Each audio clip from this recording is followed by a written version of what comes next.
Halo adik-adikku sekalian, apa kabarnya?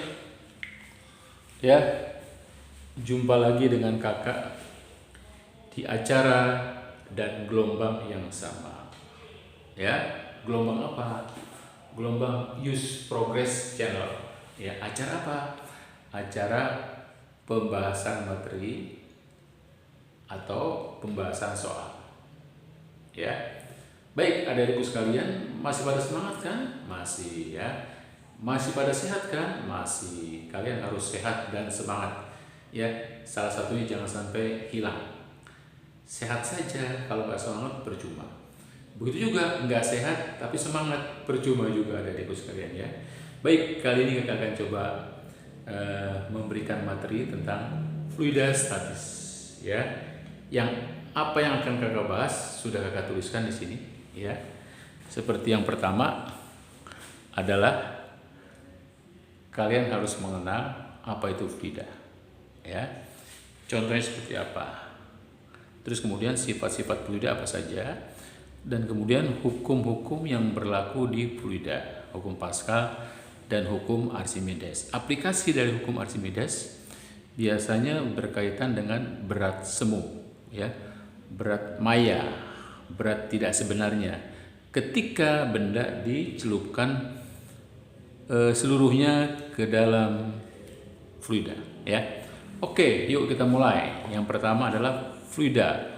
Fluida adalah zat yang mengalir adik-adikku sekalian. Zat yang mengalir itu kalau di alam ini ada dua contohnya ya. Jadi fluida itu kita beri pengertian dulu. Fluida adalah zat air. Zat alir, zat yang mengalir. Ya. Contohnya adalah zat cair atau gas. Inilah contoh fluida ya. Cairan, apapun gasnya, itulah disebut fluida. Kenapa? Karena cairan dan gas adalah dua-duanya bisa bergerak ya, bisa bergerak dalam sebuah wadah. Partikel-partikelnya terutama ya adik-adikku sekalian ya.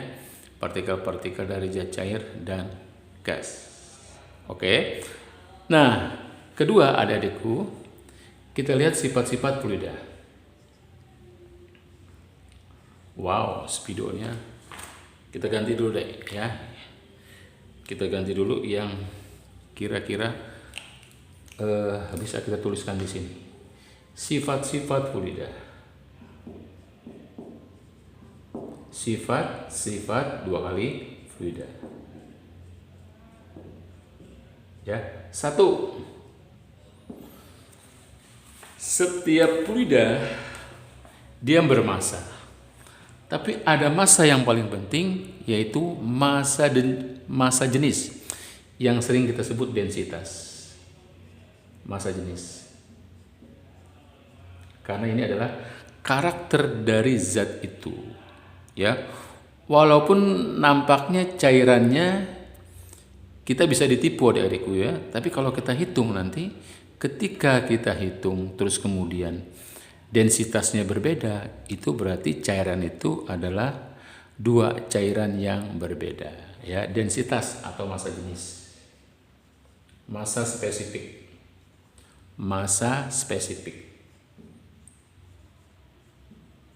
ya. Yang dicari berdasarkan rho, massa jenis.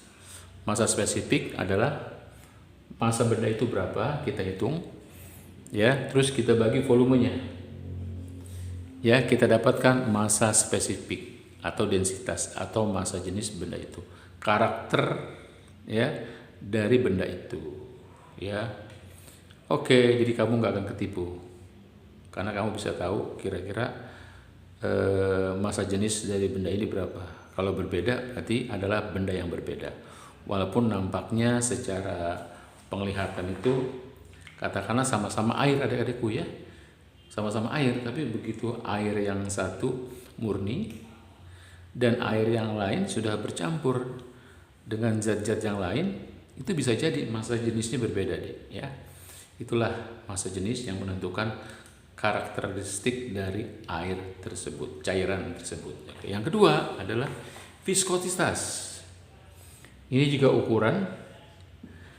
ukuran dari kemampuan fluida mengalir dengan mudah atau sulit. Ya, viskositas. Kemampuan fluida mengalir mudah atau sulit. Namanya viskositas. Viskositas. Dia mirip-mirip koefisien gesekan pada permukaan. Ya. Viskositas biasanya dilambangkan gini. Ya, dia merupakan ukuran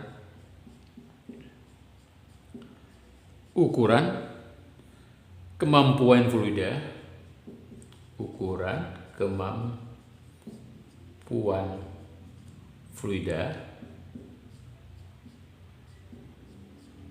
Oke, tulisannya kira-kira nggak kebaca deh ya, kita geser. Kemampuan ukuran fluida mengalir dengan mudah apa sulit? Nah, mengalir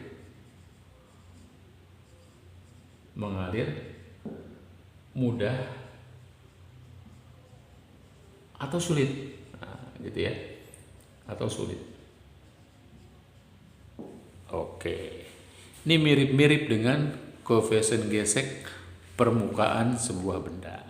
Ya. Kekasaran dari permukaan sebuah benda. Viskositas dia berlaku pada fluida. Sementara koefisien gesek berlaku pada permukaan sebuah benda, ya. Yang kasar atau tidak kasar.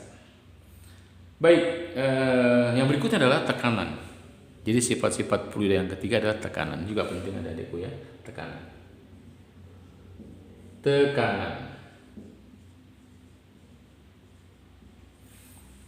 Ya, oke. Wow, tak nampak. Kita geser deh ya. Oke. Baik, itulah sifat-sifat fluida yang sudah kita informasikan. Ya, berikutnya kita akan coba bahas mengenai hukum Pascal. Hukum pada fluida.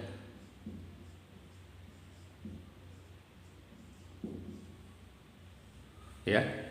Tekanan yang diberikan kepada fluida, maka tekanan itu akan diteruskan ke segala arah dengan sama besarnya ketika fluidanya itu dalam keadaan tertutup. Ya, jadi tidak bocor. Fluidanya tidak mengalami kebocoran, jadi fluidanya tertutup.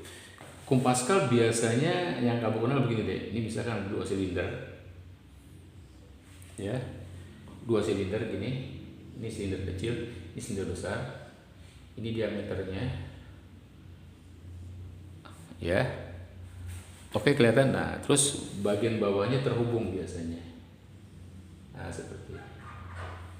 Ya. Oke, terus kemudian kiri dan kanan dari gambar ini diberi piston, ya, diberi penutup piston. Nah, gitu ya. Ini juga kita kasih piston penutup. Ya, ini piston penutup.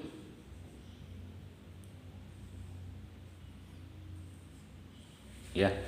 Oke. Cara kerjanya gini hukum Pascal. Bila tekanan diberikan di sini, tekanan adalah gaya kali luasnya.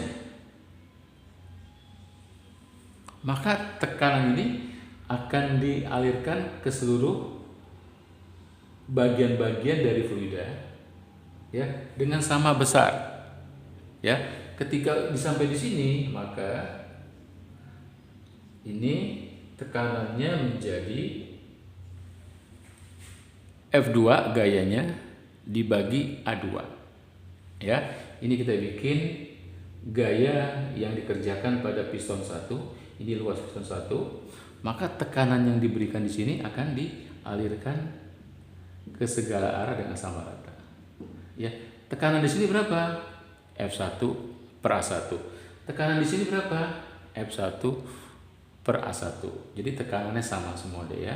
Akan dialirkan ke semua arah ya dengan sama rata.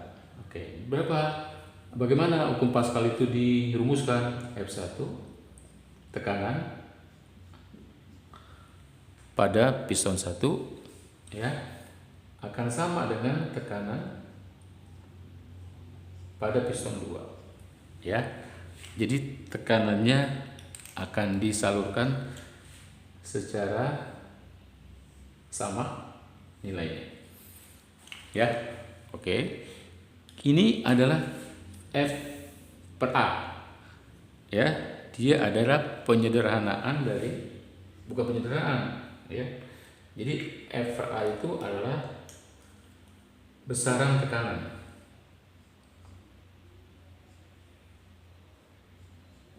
Tidak ya. Oke, itulah hukum Pascal. Nah, berikutnya kita akan coba lagi bahas mengenai tekanan hidrostatis ya. Ini tekanan karena gaya yang bekerja pada bidang. Nanti ada juga tekanan khusus yang disebut dengan tekanan hidrostatis yang diakibatkan oleh fluida di atasnya ya. Namanya tekanan P, tekanan hidrostatis.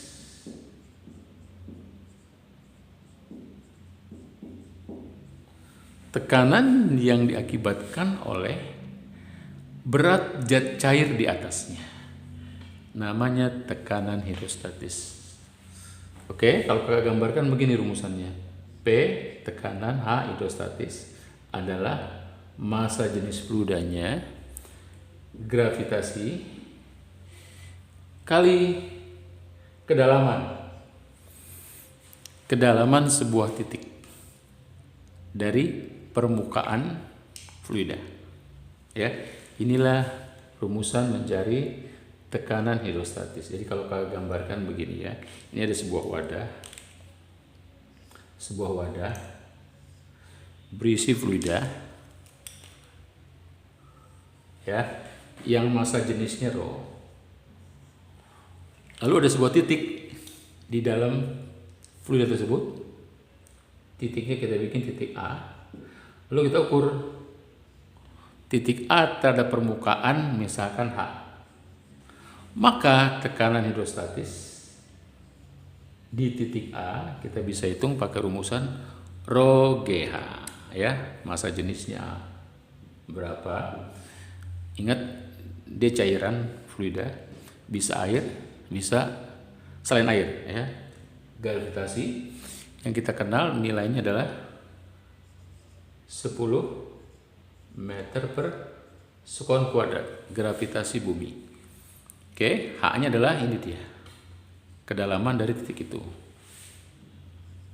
Kedalaman dari titik itu terhadap permukaan ya, permukaan dari fluida. Ini dia.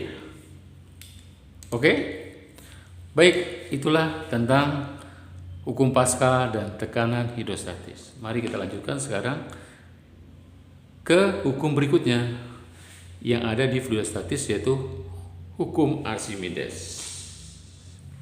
Hukum Archimedes. Hukum Archimedes. Hukum ini mengatakan jika sebuah benda tercelup dalam fluida, Archimedes,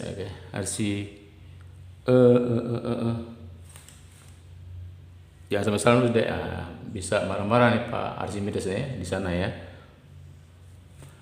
Hukum Archimedes itu bunyinya begini deh. Jadi jika ada sebuah benda, gambar ya, ini wadah, ini ada fluida, ada sebuah benda ya, bendanya itu bervolume, bermassa ya. Kelihatan kan di situ ada bagian yang terapung, ada bagian yang tercelup. Yang tercelup ini kita buat adalah volume yang tercelup. ya, menurut hukum Archimedes, maka benda tersebut akan mengalami gaya ke atas deh, sebanding dengan volume benda yang tercelup. Nah, begini gambarnya, ada gaya ke atas, ya, gaya ke atas, FA, yang nilainya adalah FA, gaya Archimedes, rho-nya, rho fluida, kali gravitasi kali volume yang tercelup.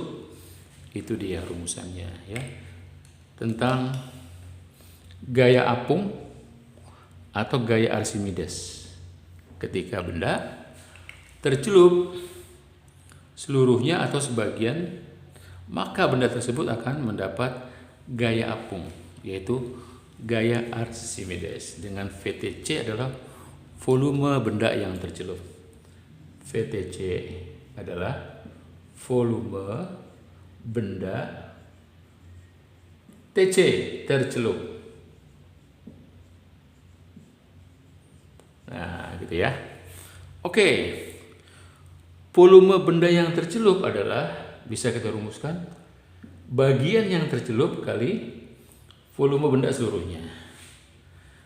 Bagian yang tercelup adalah massa jenis benda dibagi massa jenis fluida. Ini massa jenis fluida, ya. Jadi begitu cara mencari bagian yang tercelup. Dari situ nanti kita dapatkan volume yang tercelup. Dari situ nanti kita dapatkan gaya Archimedesnya, ya. Ingat, rho F adalah massa jenis fluida. Fluida nanti bisa air garam, bisa juga sirup, ya deh, ya. Nah, kalau kalian suka sirup juga bisa deh. Oke, berikutnya adalah tentang berat semu. Berat semu adalah berat maya, ya. Berat tidak sebenarnya. Semu, maya. Biasanya dilambangkan dengan W aksen. Berat semu, ya. Berat semu kenapa hadir? Karena bendanya dicelupkan ke dalam cairan atau fluida. Contoh saya gambarkan begini. Ketika di udara, bendanya nih, dia punya berat WU misalkan, berat di udara. Tapi begitu nanti benda tersebut dicelupkan ke dalam fluida, ya, fluida, ingat dek, tercelupnya seluruhnya, ya. Ini fluida, katakanlah gitu, ya. Ini bendanya sekarang tercelup seluruhnya, gitu ya. Maka beratnya bukan lagi WU tapi berat semu, W aksen, ya. Yang kita bisa cari W aksennya itu adalah W aksen sama dengan berat ketika di udara dikurang gaya apungnya, ya. Nanti ada gaya apung deh, nah, gitu. Sehingga nanti beratnya bukan berat sebenarnya, melainkan menjadi berat semu. Berapa gaya apungnya? Seperti kakak sudah jelaskan tadi, ketika kita bicara tentang hukum Archimedes, yaitu rho fluidanya, gravitasi kali volume benda yang tercelup. Rupanya tercelup seluruhnya deh. Jadi volume benda, ya, volume yang tercelup ya seluruhnya, gitu ya. Oke, itu teorinya deh, ya. Nanti kita akan coba bahas soal-soalnya seperti apa agar lebih paham lagi kamu memahami teori ini. Kita nanti akan coba bahas soalnya satu persatu, ya. Baik, itu dulu materi tentang fluida statis, adik-adikku sekalian. Ya, nanti di sesi berikutnya kita akan coba lagi memahami tentang hukum Pascal, tentang hukum Archimedes dan berat semu di pembahasan soal-soalnya, ya. Oke, adik-adikku sekalian, segitu dulu, ya, yang kakak informasikan. Jadi kakak informasikan teorinya dulu. Nanti selanjutnya ada pembahasan soalnya. Baik, jumpa lagi adik-adikku sekalian, ya. Tetap di channel Use Progress. Bye.